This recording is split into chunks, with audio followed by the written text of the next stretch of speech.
हम नई क्लास न्यायालय के बारे में चर्चा करेंगे, जिसके कुल 9 प्रश्न है। 10 वर्षों के अंदर 9 प्रश्न आए हैं। तो हम 2015 से शुरू करते हैं। निम्नलिखित में से कौन भारत के संविधान का अभिरक्षक कंस्टोडियन है? भारत के राष्ट्रपति, प्रधानमंत्री, लोकसभा, सचिवालय, ये तीनों ही नहीं है। अभिरक्षक ये है उच्चतम न्यायालय, भारत का उच्चतम न्यायालय है। ठीक है जी। देखो, भारत के उच्चतम न्यायालय भारतीय संविधान के तार्किक प्राथमिक अभिरक्षक है। तार्किक और प्राथमिक अभिरक्षक के साथ ही इसका व्याख्याकर्ता संरक्षक भी है। इस विकल्प के अनुसार डी आंसर सही है। 2016 ग्राम न्यायालय अधिनियम के संदर्भ में निम्नलिखित में से कौन सा या से कथन सही है? ठीक है जी। इस अधिनियम के अनुसार ग्राम न्यायालय केवल, यूपीएससी का केवल शब्द जोड़ दिया जा रहा है, तो यह आंसर अधिकांश मामलों में गलत होगा। आगे भी चर्चा कर लेते हैं। यह अधिनियम के अनुसार ग्राम न्यायालय केवल सिविल मामलों की सुनवाई कर सकता है, आपराधिक मामलों की नहीं। देखो, ग्राम न्यायालय होता है जो तहसील के अंदर रहता है, तहसील पंचायत समिति के अंदर रहता है, तो वो आपराधिक की भी सुनता है और सिविल न्यायालय की भी सुनवाई करता है। तो यह आंसर तो गलत हो गया। पहला गलत तो सी, और एक तो गलत हो गया, बी और सी। डी देखते हैं। अधिनियम स्थानीय सामाजिक सक्रियवादियों के मध्यस्थ और सुलहकर्ता के रूप में कार्य, बिल्कुल सुलहकर्ता के तौर पर कार्य करता ही है। इसमें कोई एलिमिनेट करने का काम ही नहीं है। तो बी ऑप्शन सही हो गया।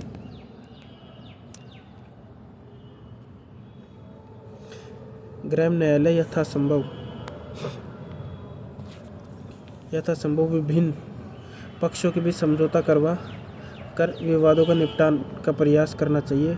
इस उद्देश्य के लिए वह सामाजिक सक्रियतावादी मध्यस्थ या सुलहकर्ता जैसे मध्यस्थों का उपयोग कर सकता है। 2017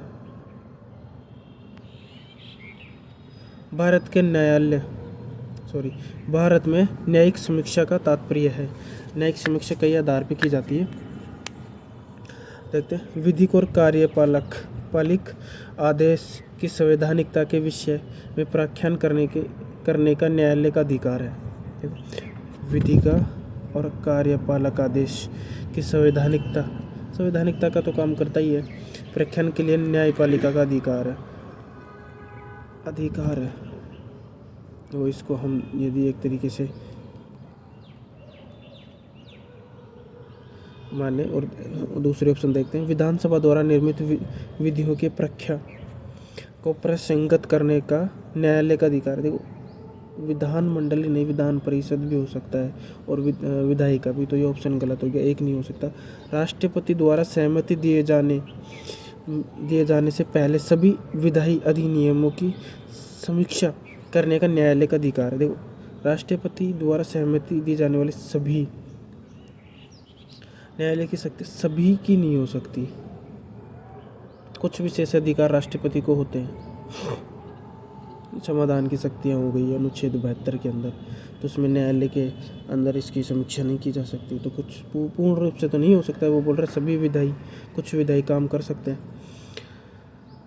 समान या विभिन्न मामलों में पहले दिए गए अपने निर्णयों की समीक्षा करने की न्यायालय की शक्ति है।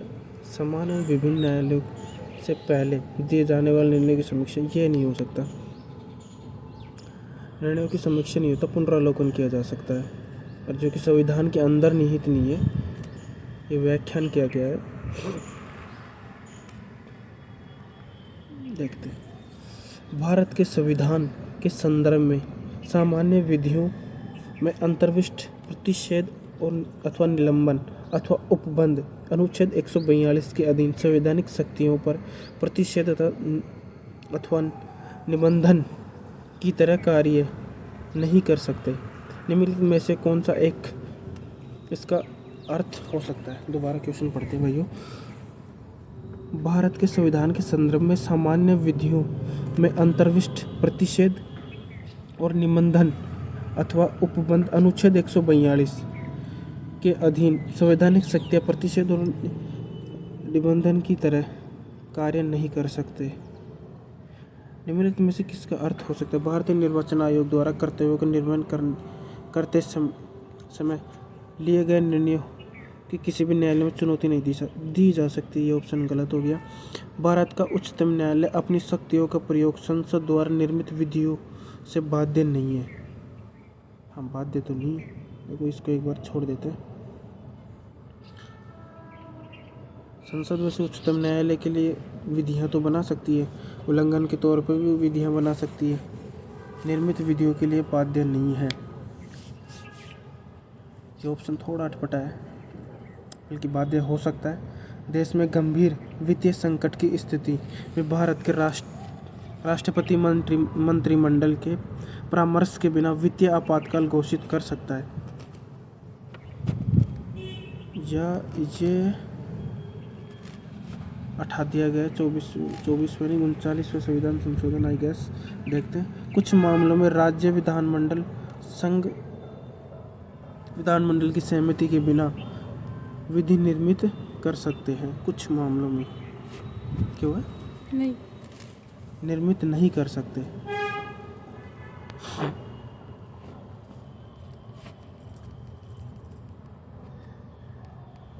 कुछ मामलों में राज्य विधानमंडल संघ विधानमंडल की सहमति के बिना विधि निर्मित नहीं कर सकते। देखो, विधानमंडल और संघ विधानमंडल की सहमति के बिना, अब विधानमंडल और संघ विधानमंडल की सहमति के बिना तो कोई विधि पारित ही नहीं हो सकती, क्योंकि विधि कानून सभी के लिए बराबर होता है अनुच्छेद 14 के तहत।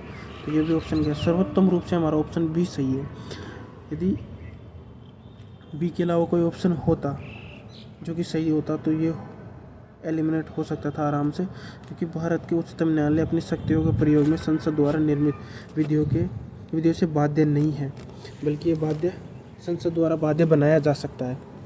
ये ऑप्शन सही है सर्वोत्तम रूप से, तो यही ऑप्शन सही आ रहा है।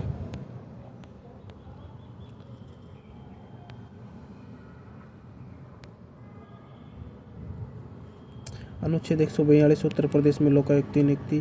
भारतीय चिकित्सा परिषद कामकाज की देखरेख में RM लोढ़ा समिति। बाबरी मस्जिद, ये तो सभी को पता है भाई। राज्य और राष्ट्रीय राजमार्ग 500 मीटर के दायरे में शराब की दुकान की बिक्री पर प्रतिबंध। अनुच्छेद 142। साक्षी संरक्षण योजना 2018। अनुच्छेद 142।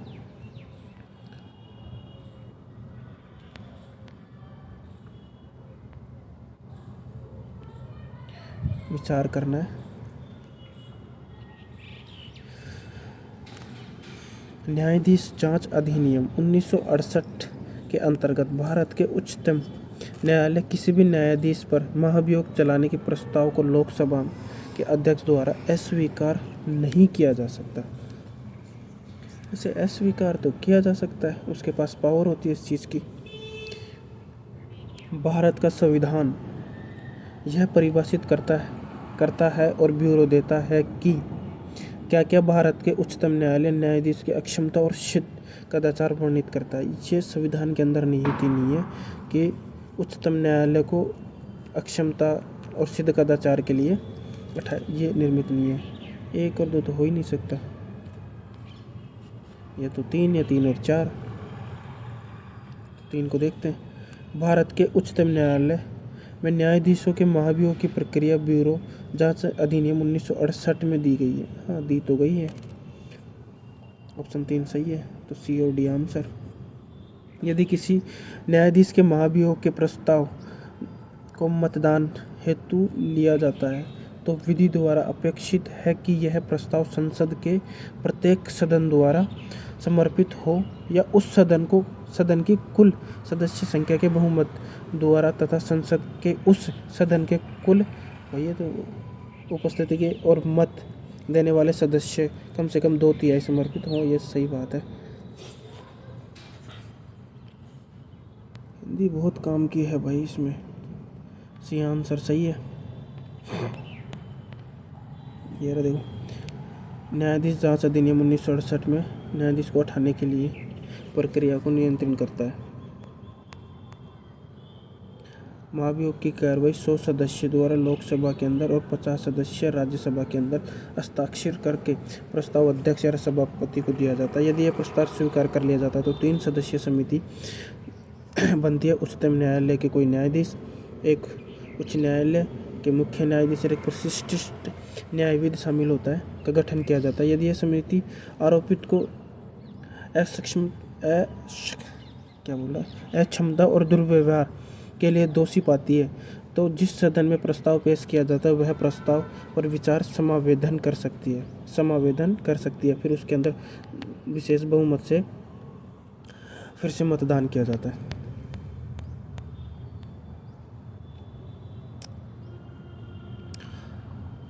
भारत में विधिक सेवा प्रदान करने वाले प्राधिकरण निम्नलिखित में से किस प्रकार के नागरिकों को निःशुल्क विधिक सेवाएं प्रदान करते हैं। देखो भाई, देखो डाटा क्वेश्चन है तो कुछ ट्रिकी होगा। 1 लाख से कम प्रतिवर्ष वार्षिक आय वाले व्यक्ति, 2 लाख से कम वार्षिक आय वाले ट्रांसजेंडरों को, 3 लाख से कम वार्षिक आय वाले अन्य पिछड़े वर्ग सदस्यों को। देखो कोई कास्ट स्पेसिफिकेशन नहीं है, वैसे SC/ST के लिए निःशुल्क किया गया था तो OBC तो नहीं आएगा। सभी वरिष्ठ नहीं, कोई भी हो सकता है, जवान बुढ़ा। तो 3 और 4 तो एलिमिनेट, तो ये ऑप्शन सही हो गया।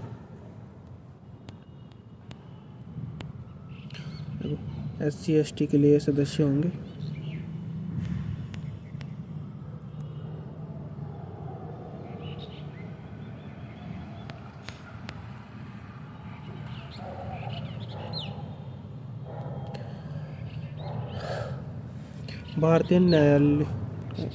भारतीय न्यायपालिका के संदर्भ में निम्नलिखित कथनों पर विचार कीजिए। भारत के राष्ट्रपति के पूर्व अनुमति से सर्वोच्च न्यायालय में मुख्य न्यायाधीश द्वारा किसी सेवानिवृत्त न्यायाधीश को उच्चतम न्यायालय के न्यायाधीश के पद पर बैठने और कार्य करने हेतु बुलाया जा सकता है। बिल्कुल बुलाया जा सकता है। भारत में किसी भी, देखो option D eliminate, option 2 eliminate, या तो ए हो या सी। 2 तो एलिमिनेट ही नहीं हो सकता। सी और डी एलिमिनेट हो गया। नहीं, कोई सा भी नहीं एलिमिनेट। भारत में किसी भी उच्च न्यायालय, भारत में किसी भी उच्च न्यायालय को अपने निर्णय में पुनरावलोकन करने की शक्ति प्राप्त है, जैसा कि उच्चतम न्यायालय के पास। भारत के किसी भी उच्च न्यायालय को नहीं है। ऑप्शन ए आंसर देख लेते हैं। प्रत्येक उच्च सदन के अभिलेख न्यायालय होगा पास। ऐसे न्यायालय की सभी शक्तियां होंगी जिसमें स्वयं अवमानना के लिए दंडित करने की शक्ति भी शामिल है। यूपीएससी ने इस आधिकारिक प्रश्न के उत्तर कुंजी में क्वेश्चन 2 को गलत माना। संविधान द्वारा, बल्कि ये सही होना चाहिए। संविधान द्वारा उच्च न्यायालय को अपने निर्णय के पुनरावलोकन करने के लिए कोई विशेष शक्ति नहीं दी गई है।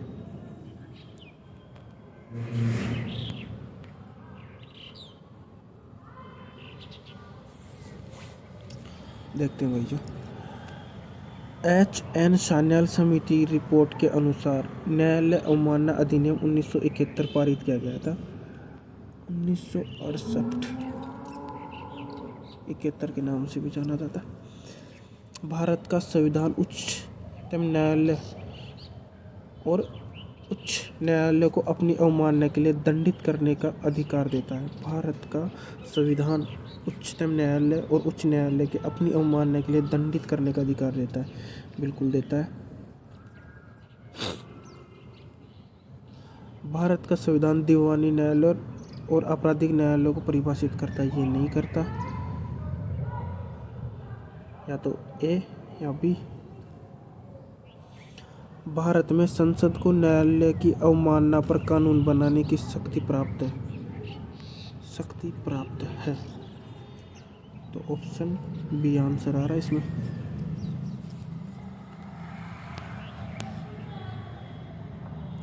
इसमें 1961, लास्ट में 1968 भी है।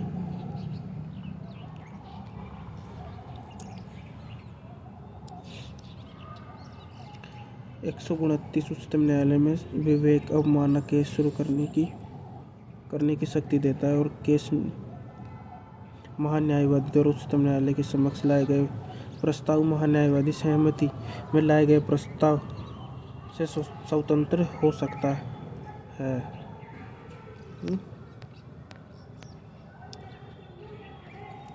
भारत के संदर्भ में निम्नलिखित कथनों पर विचार कीजिए। सरकारी विधि अधिकारियों और कानूनी फर्मों को अधिवक्ता के रूप में मान्यता दी गई है। कानूनी फर्मों को अधिवक्ता के तौर पर मान्यता दी गई है, लेकिन वकीलों को पेमेंट वकीलों की अधिवक्ता के रूप में मान्यता से बाहर रखा गया है। वकील हम उन्हें कह सकते हैं जो डिग्री प्राप्त करने के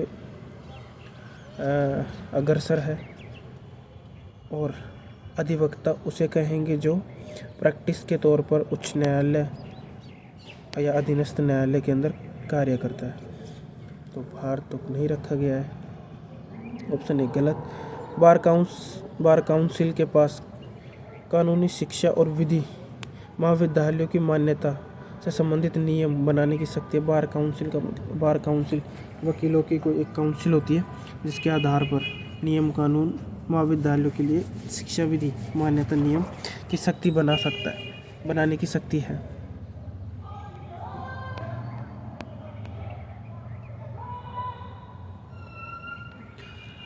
सरकार अधिवक्ता अधिनियम 1961 में पारित किया गया था और पूरे देश के लिए कानूनी अभ्यास में एक अधिकार और पेशेवर प्रबंध मामले में स्वायत्तता के साथ एकीकृत बार न्यायालय उद्देश्य में लागू किया गया था। बार काउंसिल राज्य द्वारा बार काउंसिल को विधिक पेशे को स्वयं विनियमित करने और कुछ शक्तियां जैसे प्रवेश नामांकन अभ्यास की शर्तें पेशेवर आचरण शिष्टाचार अनुशासन कार्यवाही कानूनी शिक्षा यह आ गया। कानूनी शिक्षा विधि महाविद्यालय में मान्यता और कल्याण गतिविधियों के संबंध में नियम निर्धारित करने की शक्ति प्रदान की गई है अधिवक्ता अधिनियम 1961 के तहत। हो गया। धन्यवाद।